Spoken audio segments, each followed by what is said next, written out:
दैवराजसेव्यमान पावनाङ्घ्रिपङ्कजं व्यालयज्ञसूत्रमिन्दुशेखरं कृपाकरं नारदादियोगिवृन्दवन्दितं दिगम्बरं काशिकापुराधिनाथ कालभैरवं भजे।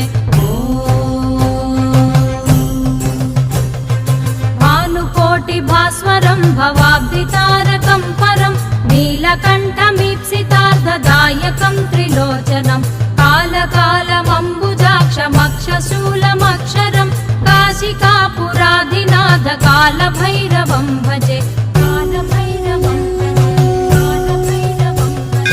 शूलटङ्कपाशदण्डपाणिमादिकारणं श्यामकायमादिदेवमक्षरं निरामयं भीमविक्रमं प्रभुं विचित्रताण्डवप्रियं काशिकापुराधिनाथ कालभैरव